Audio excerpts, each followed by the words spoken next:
Hey everybody, and welcome to another episode of the Board Game Specialists. I am Melanie. And I'm Carla. And we're now on episode 28, and this week we're going to be talking about our top 9 roll and writes. This is a type of game that I don't have tons and tons of, and I don't play tons and tons of either, but it's a fairly new genre. Like, I'm looking at my list and they're all fairly new. Like, how about you? How often do you play roll and writes, Well, Carla? this is actually pretty near and dear to my heart because I actually have 63 roll and write games. I counted them. Oh my god.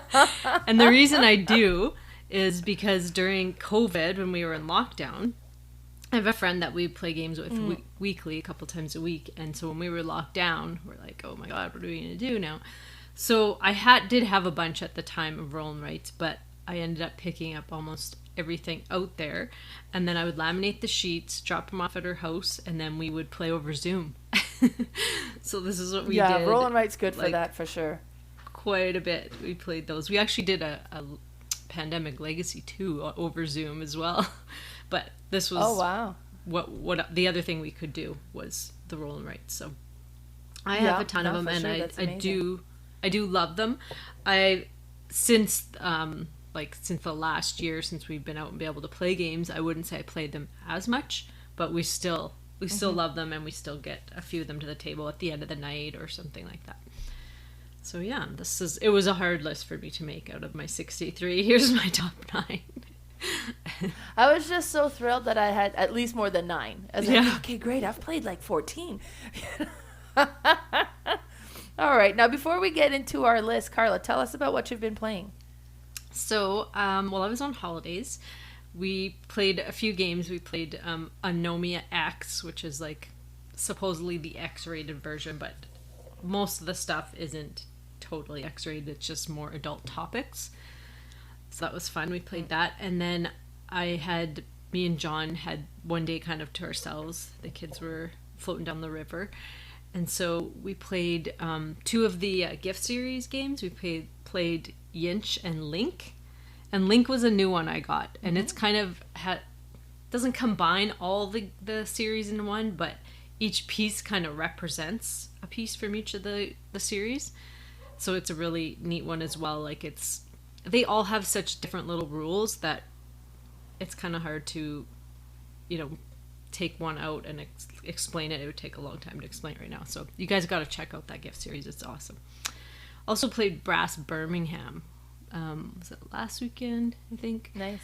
Or the weekend before I went on holidays. We played that one. And that was a game that I had grew to love. I didn't like it the first time I played it. I think I hated it the first time. I didn't really like it the second time. And then it slowly started to grow on me. And I do really like it. It has some positive player interaction in it, where you will put some things out on the board that other people can use your iron or coal or beer, and will sometimes help you because then it'll flip your tile, which will give you points or income. So that part I really like about it, which is different from a lot of Martin Wallace games. It doesn't usually have a lot of positive player interaction. So that's pretty cool. The other game we played that same day, I think it was, is my Petrichor Collector's Edition. So that's the one where you play as your raindrops, and you have these little cute little not crystal rocks, but glass rocks that act as the raindrops. And it's like a little area control game. So you have these cards where you will play as weather actions, and you'll get to either add clouds, add raindrops, rain clouds down, and try to get the most or the majority of control on each of these tiles. But the neat thing is, at the end of your turn, you're always voting on weather. So there's like a board in the middle that you're going to vote for a different type of weather, and at the end of the round, you'll go through the top 2 weather actions that people have voted on, and those are kind of different actions than what the card give you, so they can really change up the board that you've already laid out and planned for. So you can move other people's drops off to another tile, or you can add more of your own. There's all different kinds of things you can do, and it's a real tactical game. You can't have a long-term plan because things change so fast. But it's quite neat. And that was the first time I'd played it with 3 players. It was pretty interesting with 3. What about you? What have you been playing? I've been playing that a lot.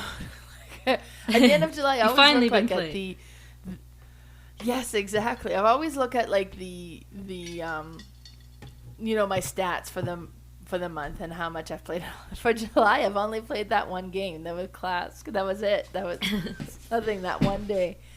But this time we got the board game room set up. I've unpacked all my games. It's somewhat organized.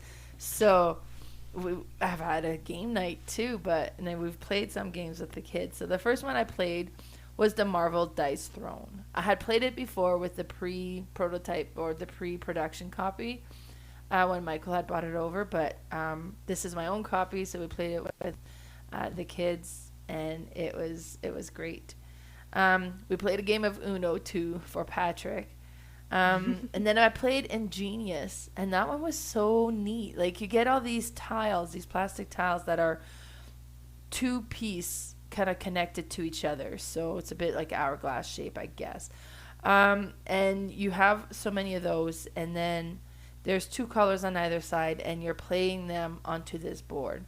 And to begin with, there's like on the board there's a couple of spots that have the colored shape, and then when you play, you're going to place a tile trying to match the symbols together, and then any path, like from the tile that you're putting down, any path kind of creating going straight from what you've put down, you would score. So if you put 1 next to another shape, you would score 1 because you're creating like a 1 line out.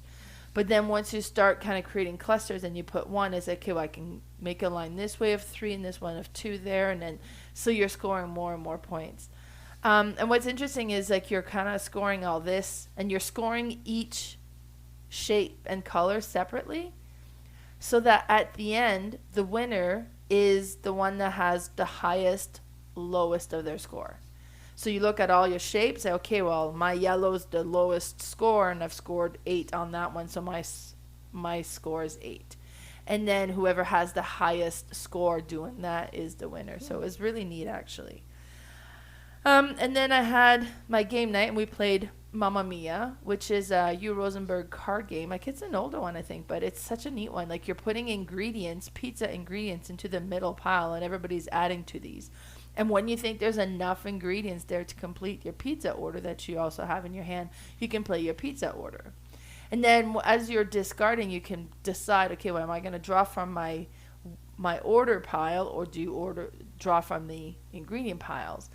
And the round stops when all the ingredients been picked up. So the person that kind of drew the Mamma Mia card in the middle of that will take the deck and start flipping and sorting the ingredients until an order card comes up, and they flip it over, and then the order card, depending on what type of order it is, will kind of say, okay, well, you need 1 pineapple and 4 pepperoni, and then you got to look in the ingredient if there's 1 pineapple and 4 pepperoni, and if for any reason there's missing ingredients and it's your order, you have the option to look through your hand and say, okay, well, actually, I have the missing pepperoni, here you go, and then you complete your order, so that gives you a point. If there's not enough ingredients in there, then it goes back underneath your order deck. But it's so, like, you can't sort through the order. You got to kind of go by memories and, well, I think there's enough ingredient right now, so I'll play this order. It was neat. You do 3 rounds, and then whoever has completed the most order is the winner. And then we played Hollywood Blockbuster, which was hilarious.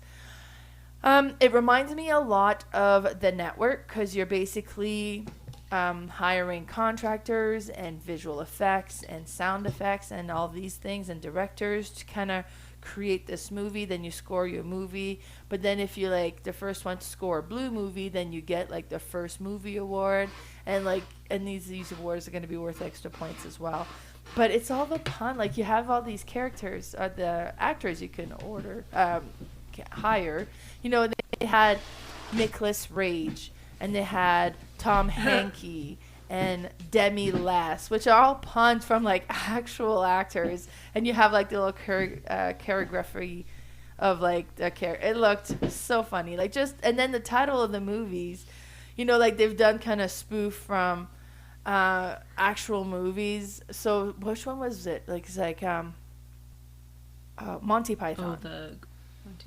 Isn't it? And the Holy Grail.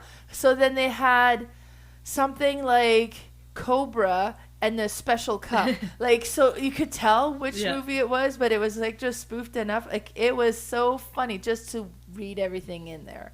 So we played that. It was neat. It's a bidding game because you're bidding on getting contract or how many contracts you have to use to get all these elements to put your movie together, and then you score your movies. It was great. Awesome.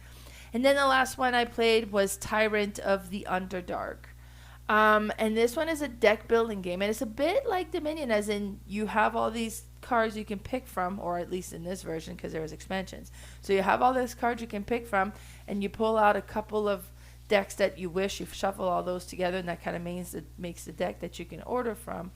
But it's also a area control game, and you have these little shields that you put on the board, and then you can control, and then using your swords you can kind of take more shields, and you can take out other players' shields, and then there's also some neutral shields out there that you can kind of take out to kind of get majority of these different village and towns and cities. And this is based on the Dungeons and Dragons, so it's all like, you know, cities based on that. So it's neat. So that was Tyrant of the Underdark.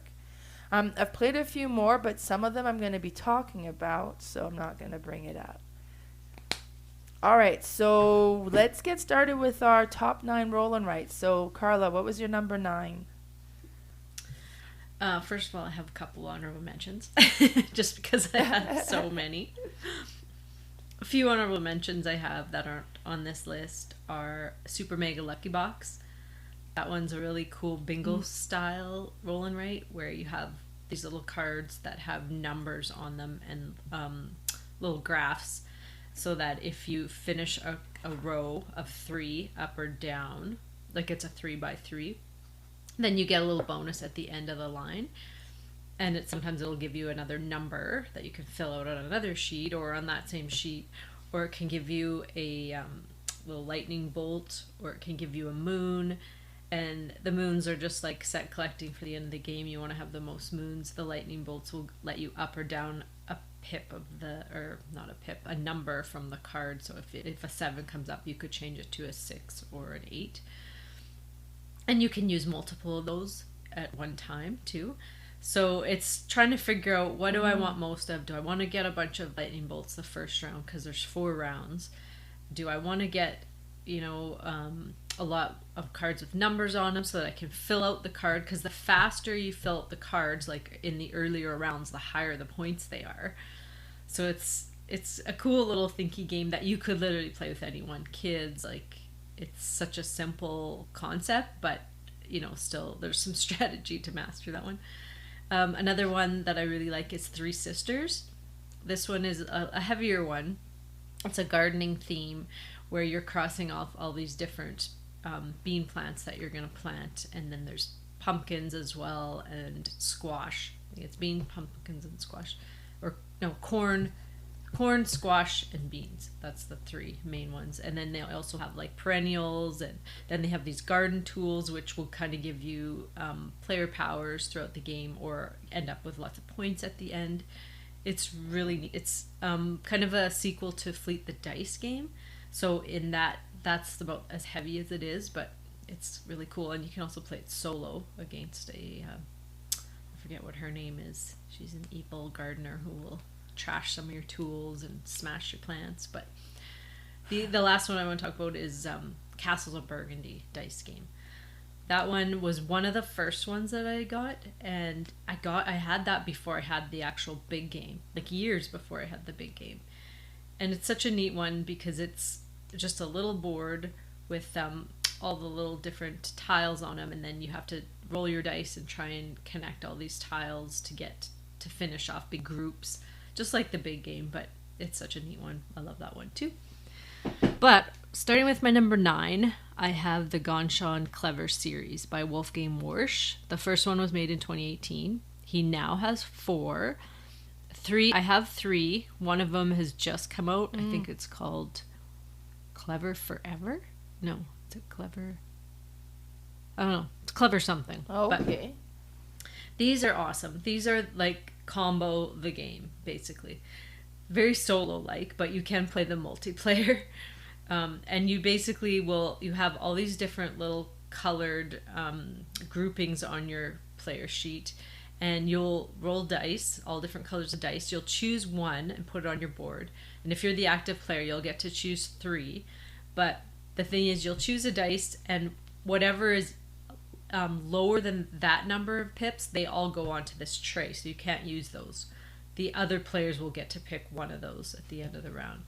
So you don't want to take high dice right off, because then you won't have any more dice to choose from. So you kind of have to take the lower dice at the beginning so that you have more to roll for your next chance to grab a dice, because you're going to grab 3. And you'll put these on your board. You'll mark them off depending the color and if they will fit on your board. And then as you go, sometimes you'll get a bonus underneath, which will give you another color to cross off. Well, then you might cross off up there, and that one will give you one over here to cross off. So it just kind of bounces back and forth with the combos, and if you can set them up really good, it's really cool. And then it also have foxes, which are like 3/4 of the way of each of the groupings. So if you can get that far in each of them, it'll give you another score at the end of the game for your lowest score in each of the groupings.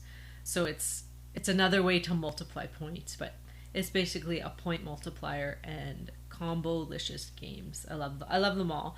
I think so far the first and third are my favorite, but I'm excited to try the fourth. So that's my number 9, the Ganz, Schon, Clever series. Yeah. Yeah, my sister bought Twice as Clever, and that's the only one I tried, and we were playing it wrong. Like, we watched a tutorial video because she couldn't remember how to play, and that video was explaining things incorrectly, so we're playing it wrong. It's like, something feels weird, but yeah. That's a great one.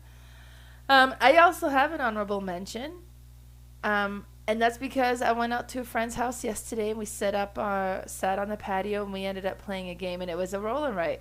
So my list was already done, so I'm not trying to fit it in here, but it was called Rawr and Write.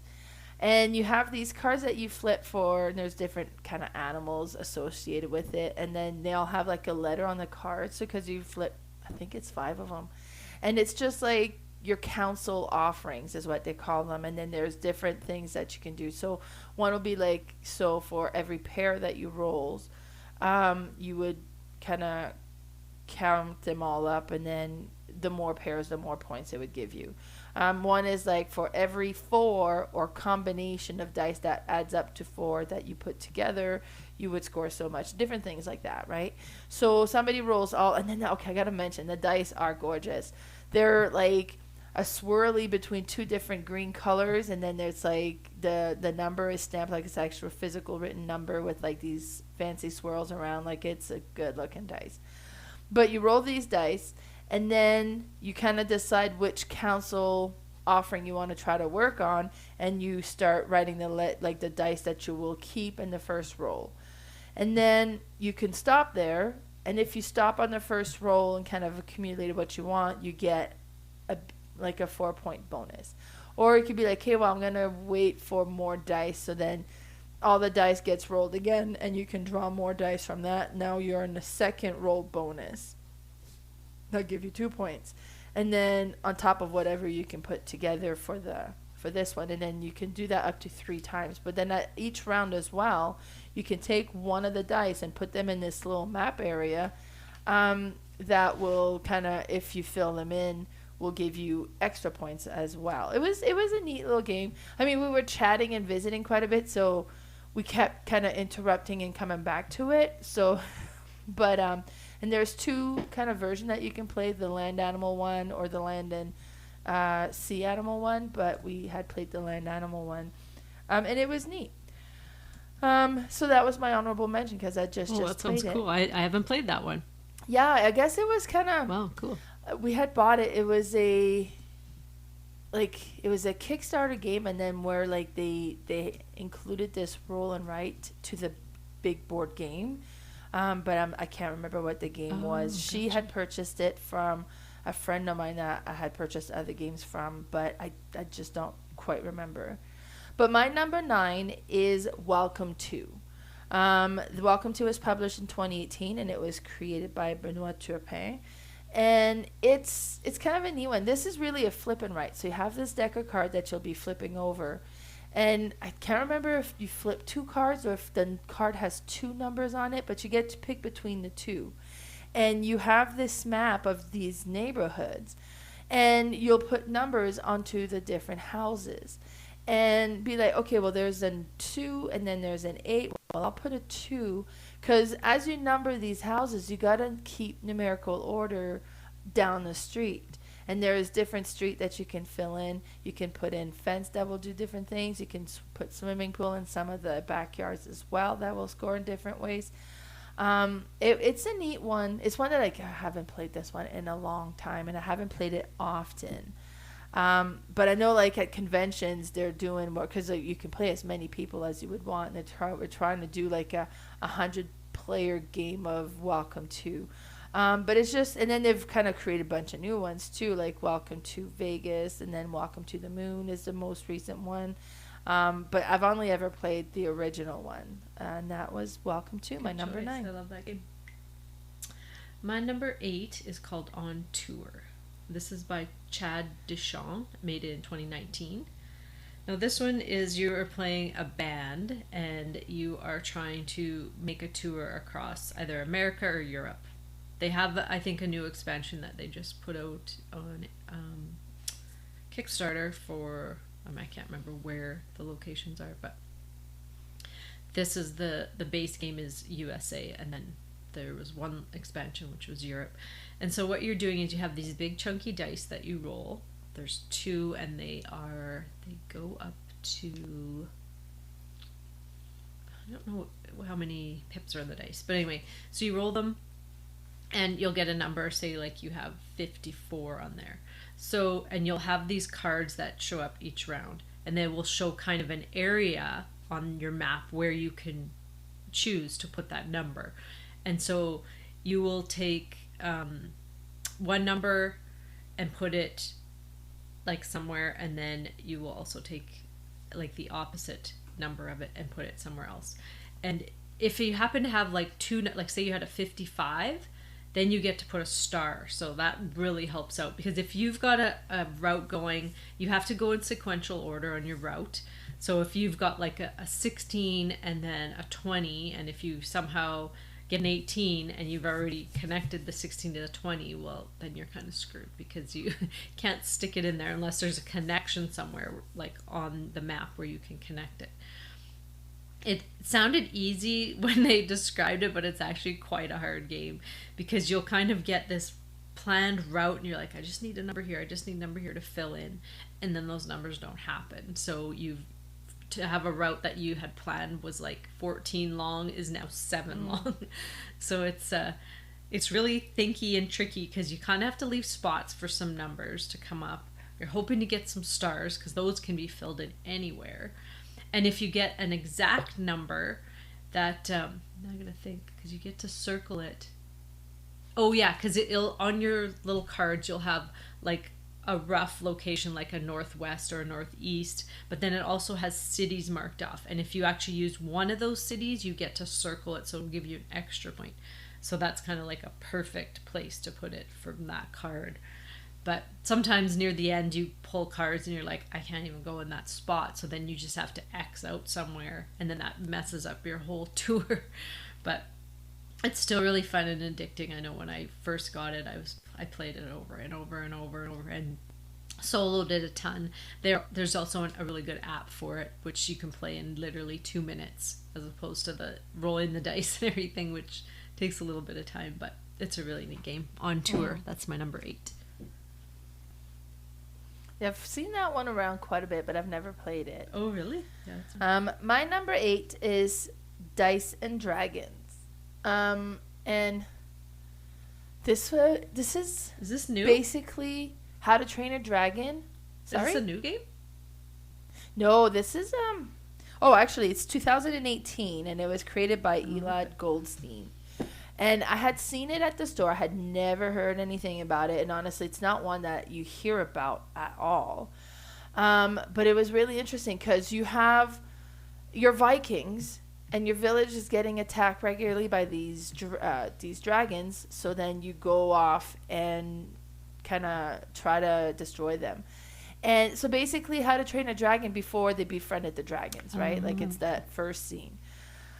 And you have these dice, and it's all custom dice with kind of neat little symbols on it. And then depending on the character that you have, and depending on the dragon that you're battling, you'll kind of roll the dice, and then it's Yahtzee style. So it'll be like, okay, well, I've got these 3 thing here, and then you kind of look at your so you kind of roll some more, and you can roll up to 3 times, and depending on what you've rolled, it's like, oh, okay, great, I've activated this one, so you kind of do this attack, and you would kind of cover it up because you've used up that one, and then you kind of keep track of your health on there. You kind of keep track of the dragon thing. So it's not as roll and write, it's more kind of bit as dice thrown a little bit, where you're kind of rolling what you need to activate, but you're kind of keeping track of the health on this thing in the board, and you kind of keep track of the damage you're causing to the dragon. And it has a bit of a campaign mode to it. Once you've kind of battled the dragon, if you were successful, you would get gold, and you can go visit the shop in the village to kind of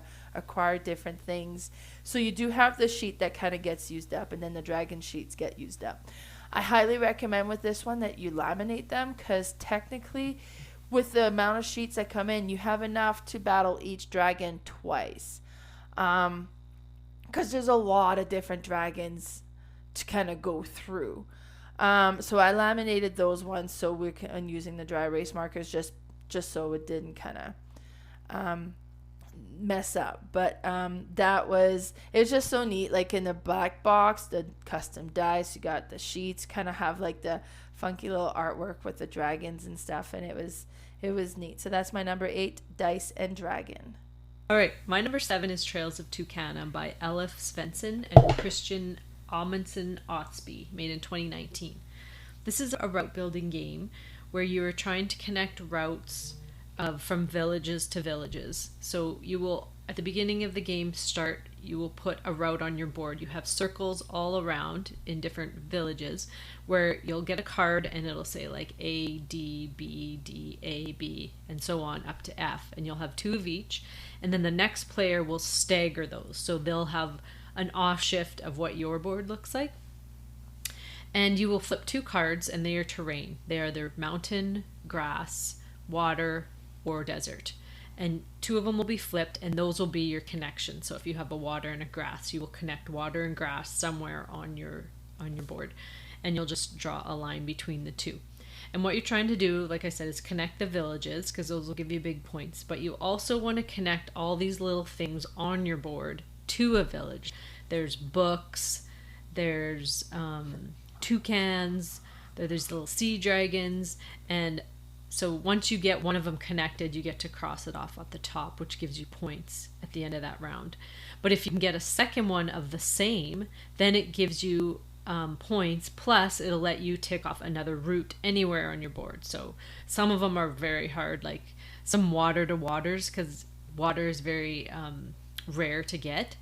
So if you get a free one, you might want to tick that one off if you're trying to connect something from water to water. But depending on the game you play, if you play a smaller game, which is 2 rounds, or a larger game, which is 3 rounds, at the end of each round, you will count the points of all the connections you've made, and then at the end of next round, you'll made more connections. You still get to count them all again.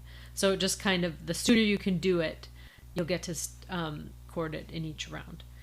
It's really fun and addicting, and there is an expansion coming out called Fairies, I believe, and so there's going to be fairies on the outside around the board where you can connect them easier, I'm thinking. But it's a really fun game. We play this a lot. And that's my number 7, Trails of Tucana. Sounds cool. My number 7 is Blokus, the dice game. This one was created in 2019, and it was created by Brian Yu. And I'm so impressed with this one. And it's funny, I didn't realize it was so new, but it's just, you have a board that has like a little grid, and it has on the side all the different shape assigned to different numbers. And then, so like 1 will have 3 shapes in it, and 2 will have 3 shapes in it, and so on. And then it follows the Blokus rules, and it's the Blokus shape. So you have a different shape, and you cannot have a shape sharing a side with another shape of the same color. You can touch corners. Well, you have to touch corners, but you can't share a side to kind of tweak them together. But a piece with another color can touch. And what's neat with this one is you have the 4 color markers. You have the blue one, the red one, the green one, and the yellow one. And you'll start with one, and then somebody will roll the dice, and I think they roll 2 dice, and you pick which dice you want to activate, and based on that, which shape you're going to do. And then you would kind of cross off that shape on your side, and you would go and doodle in that colored shape. Now, the first 4 have to go in each 4 corners. But so then after you've put in your shape, you pass your color marker to the next player, and you take the next color marker. So each round you're going to be doing a different color, and you're passing these color markers, and then you're adding the next shape. And then you start, like, in your shape have to touch the same colored shape, but then it gets hard. It gets so hard when, like, you get close to each. It's like, okay, I should already use that shape there because that would have fit there. Okay, hold on. What else can I put? Because you're, like, limited to the shapes that are left available and the color where you need to fit them in. And you keep going until you can't. Okay, well, I can't. I've got this color. I can't fit it in. You do have, like, a couple of while where you can kind of cross that off and say, okay, well, I'm going to use this up so I can go and use whatever shape you want. And then squeeze it in, because then that's going to fit in. But as when you can no longer fit a shape in, like, that's it, you're done. And you count however many empty space you've got left, and that's going to be kind of part of how you score. I've played this one with Nick and Lee, and it was just hilarious. So with that one, you have the marker kind of in between, but you still shift between the 4 colors. It's so neat. I was really impressed with this one for what it is. So then Blokus, the dice game, my number 7. Yeah, that's funny that you mentioned that one. We just played this last night. Cherry just bought this used, and we played it, and we were like, whoa, that's an intense one for, like, a little, like, mass production game. It is, right? Because there's a lot of thinking, because you're like, oh no, now I'm stuck. I can't put any more red here. Yeah, it was a thinky one. We were like, whoa, this one's, like, tougher than the Blokus game, I would say, because you have to plan all 4 of them out instead. You know? Yeah, it really is. Yeah, good one. That was your number 7. So my number 6 is 12. The Himalaya version. This is by Bruno Cathallo and Corentin Lebrat, made in 2020. This one is you're climbing a mountain, and there's all these little open circles that are connected. The theme is you're climbing a mountain. Really, you're just rolling dice and putting numbers in. And so what you do is you roll 2 dice, and you can either take the sum of the dice, you can take the difference of the dice, you can take the higher dice or the lower dice, or you can multiply the dice. Now what you do is you're going to put a number, so out of one of those totals you're going to put a number on your board, and you have a little grid where you can have 4 of each of those things. So you can have 4 totals, 4 sum, or 4 differences, 4 high, 4 low, and 4 multiplied. So you kind of have to figure that out too, because you can't, if you use up one whole line, then you can't use it anymore. So say I put a 6 down. Now what I'm going to want to put around that 6 is either other 6s or a chain of, like, you know, sequential numbers. So I'll want to put like a 7 or a 5 so that I can put a big long chain of a run next to it. And then you'll just keep doing that until the end of the game. Sometimes you'll get stuck because you'll have, like, to put a 4 somewhere and it's not going to connect to another 4 or even another chain. So then you're going to have to put a big sad face in there. And then at the end of the round, you're going to go and look through all your chains and all your connected of the same numbers, and you're going to score those. They all score kind of differently, but your longest one will give you like a big score. And the way you add them is really neat. So say I have like 4 6s, I will take 6 and then go 7, 8, 9 for those other 3 that are connected. So you want the high numbers out there, but it's also hard to get a bunch of high numbers because depending on the dice you roll, you might have like a 2 and a 1. Well, then the most you could get is a 2, right? So it's quite a bit of planning and thinking. And then you also have these like worker cards that are not workers, they're tool cards, I guess. And they will let you manipulate the dice a little bit, but only one time per game. And if you don't use it, then you get to add it as points at the end of the game. So it's like, is it going to be worth it for me to give up those 3 points to use it to like add a big part of my chain or something? It's really neat game. You can play this one on BGA. They have all kinds of versions of this game as well, and expansions. It's a really neat one, and that's my number 6, Trek 12. Trek 12. Mm-hmm. Sweet. My number 6 is Silver and Gold, and that was published in 2019, and it's created by Phil Walker Harding. And this one was funny. This is the first time I've come across, and it's another flip and write, where you write directly onto the card. And I remember people was like, what? No, that feels wrong. Like, I don't think we should. And then a friend of mine is like, I'm sleeving my cards. It's like, oh, but it says you don't have to. He's like, yeah, I know it says you don't have to, but I don't know, it feels wrong. I'm concerned, so I'm just going to sleeve them anyways. And that was like the first time I came across with where you write right on the cards. And this one, it's interesting. Like, you have all these maps, and the maps have like these different grids on it, and you'll be selecting a few to start with, and then they're different colors. Excuse me. You have the green ones, the blue ones, the orange ones, and then they'll have like different symbols in the corner of which one they'll be. But then you have like palm trees and different things right on the map, and you'll flip a tile over or card over, and it'll have a shape. So let's say it's a 2x2 square. Then you can go on your map and you fill in 2x2 square. Now, if you cover anything up, you get to take advantage of that. So if you cover a coin, you can go in, kind of circle that you've collected a coin. If you cover a palm tree, you look at all the maps that are available in the main area, and you count all the palm trees in there, and then that's how many points you're going to score for the palm trees. And you're going to keep doing that. And then when you complete a card, you get to put that aside, and you'll draw in the new map to add to the collection of what you've got going on. And then you're going to go and do this until you've kind of fill in all the maps and then the stuff. And then I think you go around 3 or 4 rounds through these shapes, and then you kind of keep flipping until there's one shape left and you don't do the last shape. Then you kind of shuffle those shape cards and you start again. So, and you kind of keep flipping when the flipping right. And then once you've kind of finished, some of the cards are going to score. It'll say in this corner, like, okay, well, this card will score 2 points for every completed orange map that you have. So you'll kind of, okay, well, I got 3 orange maps, so that's an extra 6 points, and then you kind of calculate that. And then when you finish, there's one when you finish a row of something, you get to go and claim the treasure chest or something for that, and then they're worth more points if you're the first one to get there, and so on. It's just a really neat, it's very simple. It's cute looking. It's a fun one. That's my number 6, Silver and Gold. Awesome. I love that one. That one is kind of a predecessor to Super Mega Lucky Box of his. So he made this one first. Yeah. And yeah, it's really good. I like it. All right, and that was your number 6, right? My number 5 is another one by Phil Walker Harding. It's called Explorers, and this is made in 2021. Now, this one is kind of a route building one, I guess. But you have kind of like a modular board. So you have all these squares that you're going to put on your board in any way you want. And then the other people will put these exact tiles the same way that you have. So you have the same boards.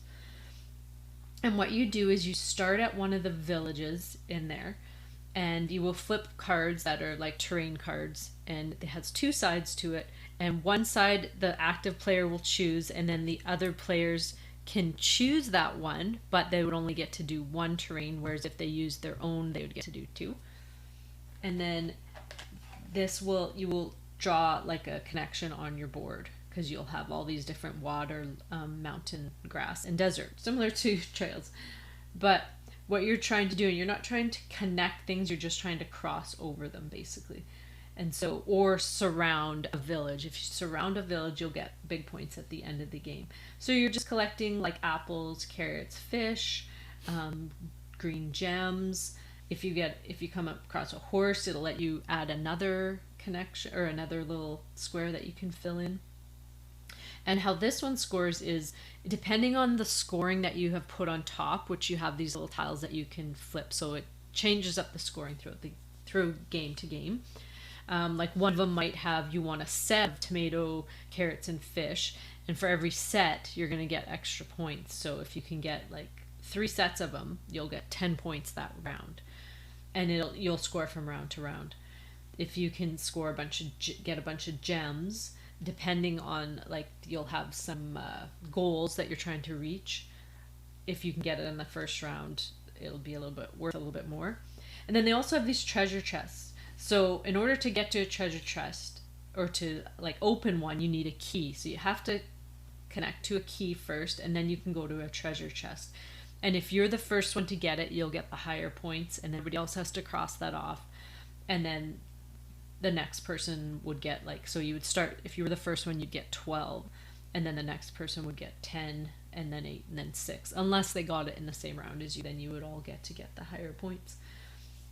It's just a neat one that it kind of combines all his roll and write so far, that he's kind of put kind of all the good stuff in this, and it's really neat. I obviously think it's a little bit better than Trails of Tucana, just because it can change up from game to game, and it's modular, so that nothing will be exactly the same all the time. And that's my number 5, Explorers. Sweet. Well, my number 5 is Super Mega Lucky Box. Published in 2021 by Phil Walker Harding again. He seems like you've done quite a few roll and writes. And this one is kind of like a gamer's bingo, and it's interesting. You have these cards that have all these numbers on it, and then you'll flip a card over and they'll give you a number, and you kind of pick which one you're going to cross off. When you get a row or a column, then you get to activate what's at the end. There could be another number that you get to cross off as well. It could be that you get to collect a lightning bolt or a star or different things like that. And you score in each round. So the cards that you complete in the earlier round are going to be worth more points than the cards that are completed in the later rounds.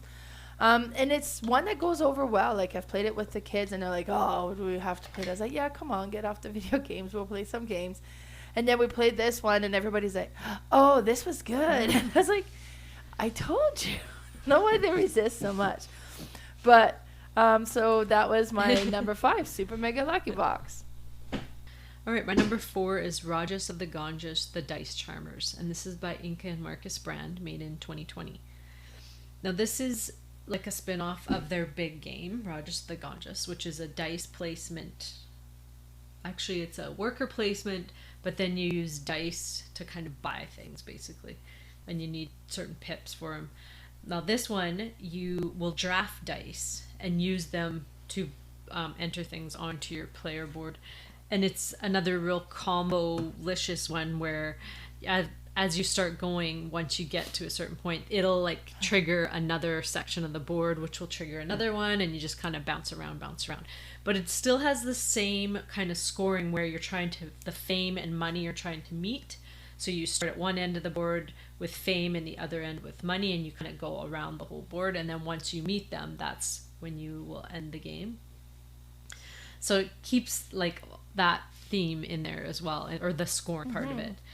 And it's just really neat because you're drafting dice that sometimes like someone will take one you need and you're like, oh, I can't use that. So then you have to use something else that you can maybe use like just for like money or something. And it's always good to just get money too. But there's all different things on the board, like so many, like it looks like a really busy board, but it's very simple once you kind of explain it all.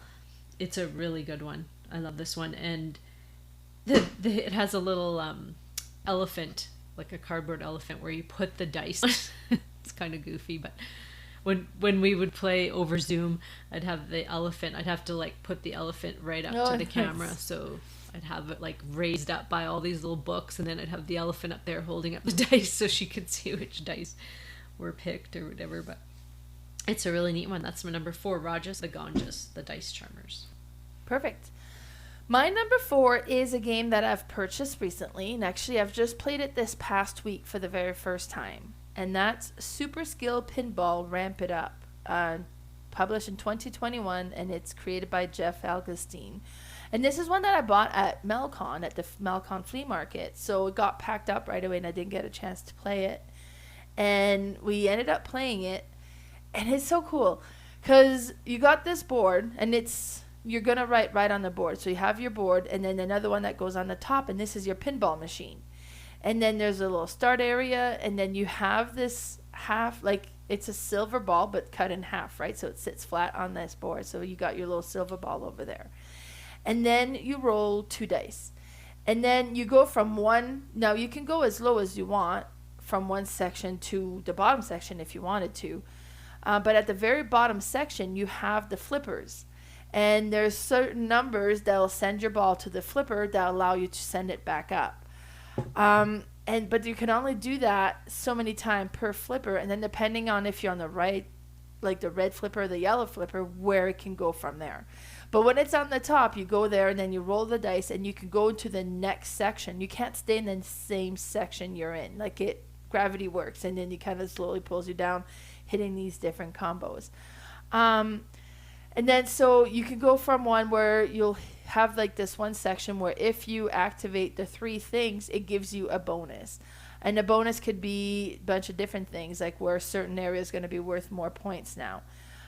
Or where if you go to the flipper, it doesn't matter what color you are, you have access to everything. Or it could bring in a second pinball into your pinball machine. So now you got 2 balls kind of going. Now, when you have 1 ball, you roll the dice, you pick which dice you want to go, and you kind of move it, and then you cross it off. And some areas, like every time you go here, you collect points, and then you have on your main board like all these stars, so you can kind of cross off your points that over there. But then if you get 2 balls, you activate the second ball, it doubles what you score. So it's great. Like it gives you these kind of bonus and everything scores double.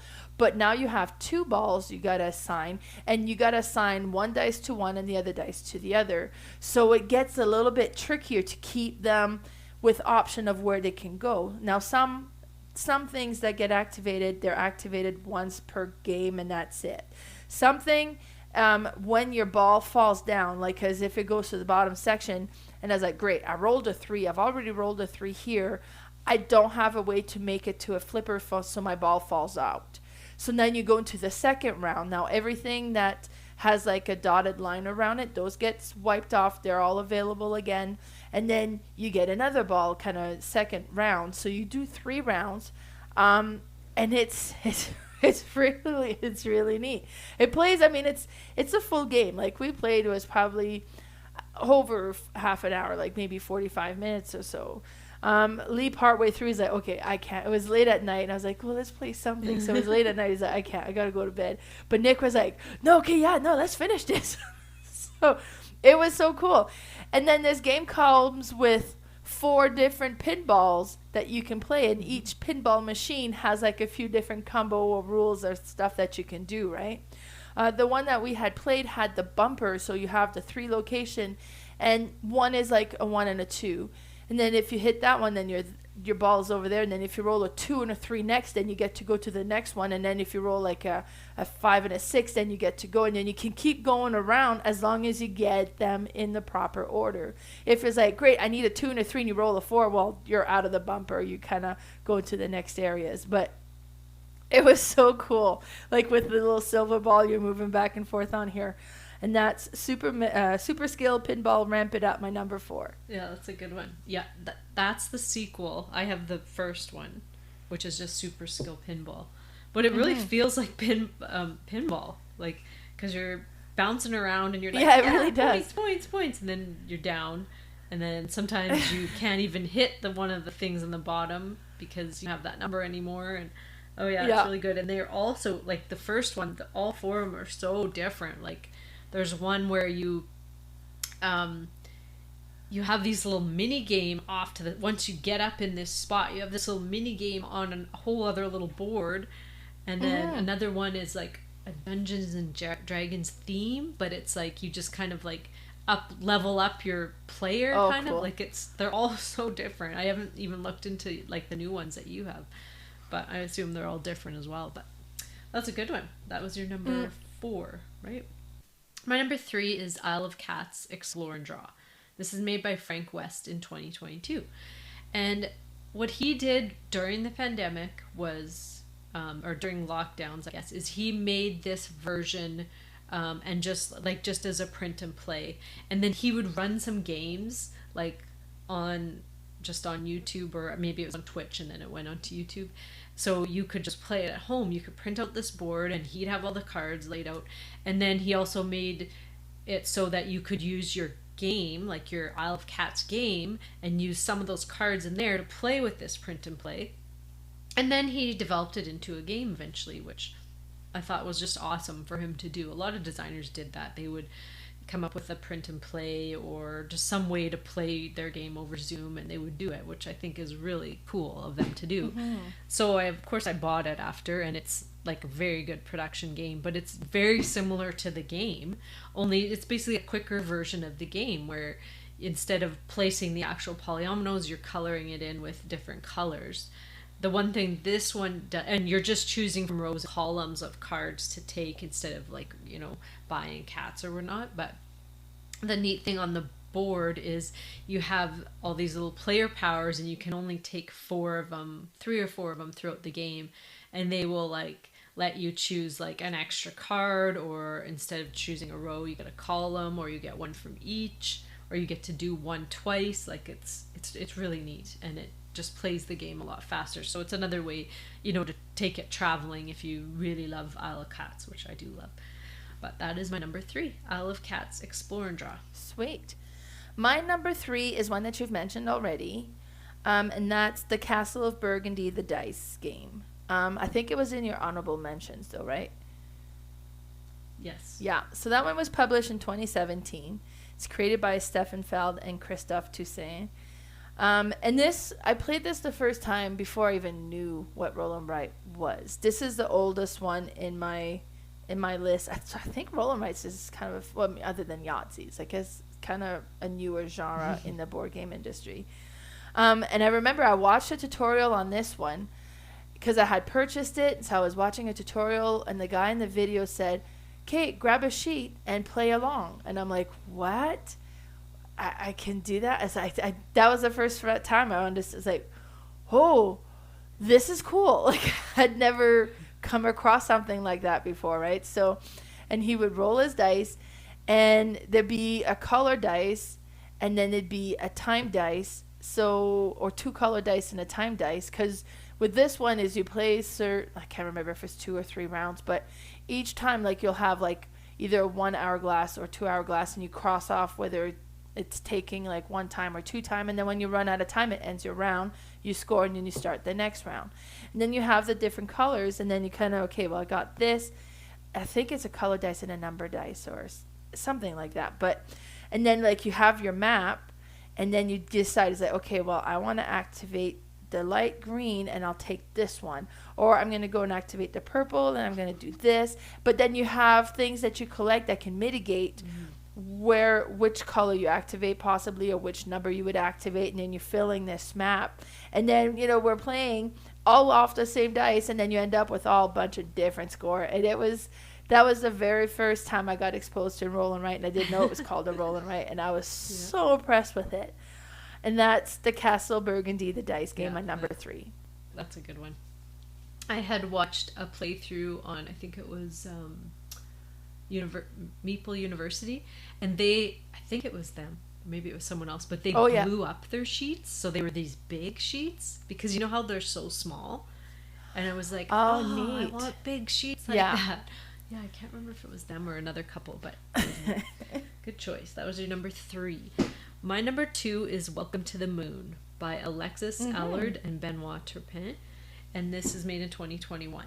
Now, this is the newest Welcome to game that they have made. They have made Welcome to and a whole bunch of expansions, which are all good. I really love them. And then they made Welcome to Las Vegas, or New Las Vegas, which I liked. I don't know if I loved it. There was a lot going on in that game, but it wasn't as smooth, I would say, as Welcome to. Well, now they made Welcome to the Moon, and this game is awesome. I loved Welcome to, but this one I like even more. And for what you get in the box, you get 8 games. Like with Welcome 2, you got 1 game, and then they sold all the expansions separate for an extra $10 each, which makes sense. You're getting a whole new pad of paper, new rules. Totally fine with that. But this Welcome 2, I think it was almost $40, but you get 8 of the games in there, like 8 separate games, because they're double-sided, like they are erasable sheets, and they're double-sided. So each player has 4 different sheets that are flipped over and completely different games on. And it's kind of neat because we're playing it as a campaign right now, me and Cherry. And I think we got to game 5 out of the 8 so far. And it kind of, the first game starts off like really easy, so it kind of like eases you into these more complicated ones, and they just get more and more complicated, but so interesting, and still keep the flow of the game with like the same kind of symbols and stuff. It's really neat. I love it. And I've always said, I don't love space themes, but this one is awesome. Like, they've done such a great job on this one. It's so fun. And that's my number 2, Welcome to the Moon. Wonderful. My number 2 is a game I played at Melicon, actually. That's the first time I played it.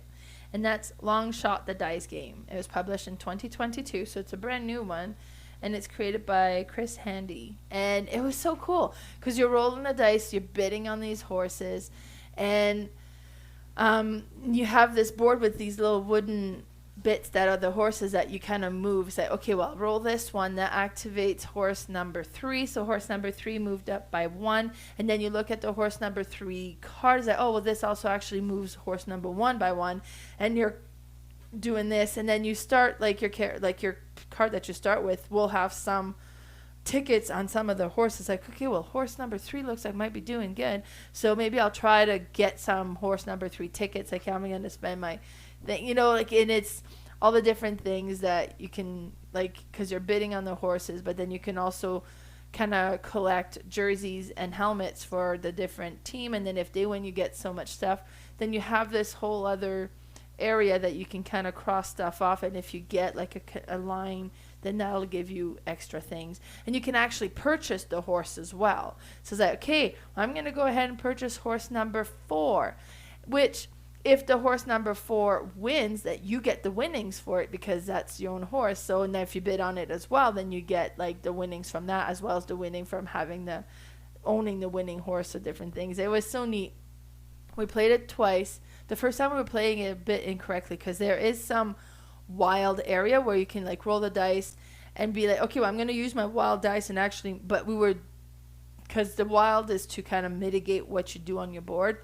But what you roll kind of controls the horse you're supposed to control. You're not supposed to use a wild for that. And we were the first time around. So, but it was such a fun game. And that was my number 2, Longshot, the dice game. Yeah, that's such a good one. That's my number 1, Longshot, the dice game. There you go. I love this game. I had passed up on it on Kickstarter thinking, I don't know, it just kind of seems like a betting game. I'm not really into betting games, and then it came out in retail, and I thought, I'm just going to give it a try. So I bought it before Mother's Day, and we played it. And me and the kids had a lot of fun. And then me and Cherry played it. We liked it, and we played it with Ashley once, and Ashley doesn't like roll and writes. We're like determined to find a roll and write she will like. And she actually didn't hate this one. I don't know if she liked it, but I think she won. Oh, so there she you got, go. I can't remember if she had the 2 horses or there's different ways of winning. It's not just having the winning horse isn't going to make you win, because you can bet on all different types of horses. Your concession action, which is like a little grid where you're just trying to cross off lines and columns and rows to give you bonuses. Well, then you can like take one of these bonuses, which will put 2 horses back 2, or 1 horse back 3. So you're just like, of course, we each have a horse, and then as soon as you get a line, you're kicking someone's back 3 or 2, right? Or you can move 2 ahead 2, or 1 ahead 3. You can't make them win that way, but they can get closer to the end, and it's really fun. And I can't wait to play it with a big group, because people will be like just chaos, like pushing their horses back, pushing their own horses forward, and I don't know, I think it'll be a really good, like it at any player count, because and there's a solo version of it too, which is really neat. But it's so fun. It just gets my heart racing. Like, I didn't think a roll and write could do that. But this one does it. I love it. That's my number one, Longshot, the dice game. My number one is Cartographer. This is one that was just so neat. So you start with this map. Oh, sorry. It's published in 2019, and it was created by Jordi Adam.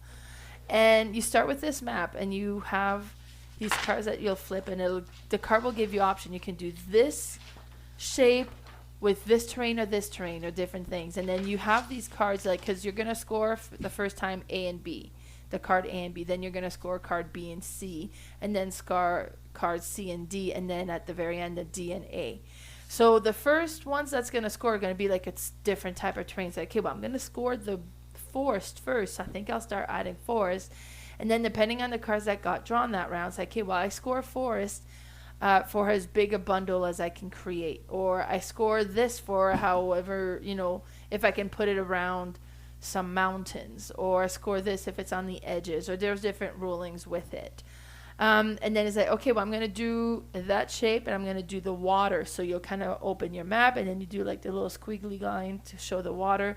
We ended up buying like erasable color pens, so we can do them all in different colors. And if it's like, okay, I'm going to put this here. Oh, wait, no, I'm supposed to be next to. So you can erase it and go and change it. But it's so neat. And then by the end of your time, you have this big, colorful board. And it's like, okay, and now we get to score that. Like, it was so much fun.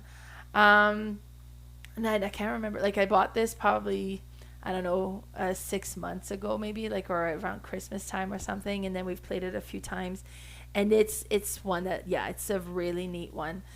And it's just so cool at how it all looks, and then kind of deciding, I was like, okay, and if for some reason you can't fit the shape, then you got to do like a single square, but it's a fun one. And then there's one as well that'll be like, okay, you have a monster card that comes up, and it's the person next to you that's going to come and draw a monster in the middle of your map that kind of wrecks stuff. It's like, oh, how could you? Because then the monster, you put the shape in, and it's all the squares that are around it are negative tiles until you can kind of wrap it up with other shapes. Like, okay, well, now I kind of, okay. But it just kind of creates like a hurdle in the middle of your map, and it's so fun. It's so neat, and that's my number one, Cartographer. Yeah, that's a really good one too. That one was definitely in my top 20. I like that game too. Mm-hmm. Yeah, I had a few that you had mentioned in your honorable mention. It's like, oh yeah, that one's on my list, but it was just further down. Now, Carla, before we wrap everything up here, how can we find you?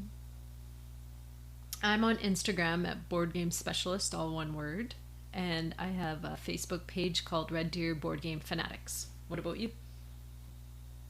So I'm also on Instagram as boardgame_mama. My Facebook page is Boardgame Mama, and friends are playing all the games. And my YouTube channel is Boardgame Mama. Now, next week, we're going to be doing our top 9 YouTube channels. So be sure to tune in for that. Yep. Board game content, of course. Yes. Of course. It goes without saying, right? Do you watch anything else on YouTube? Some SNL skits, that's about it. And I got to say, I often get up in the morning, set up my breakfast. Lee might be gone already. The kids are still in bed, and then I set up a YouTube channel, and then I eat my breakfast as I watch that. So that's a very common morning ritual. Yeah. Mine is I have a list of my favorites. So I go to the TV, put on some board game content, and then I work out in the morning. That's my morning, so I can treat myself with the TV while I'm actually working out. Good for you. Yeah. Sounds good. So yeah, be sure to tune in next week for that. So bye, everybody. Bye for now. Thanks for listening.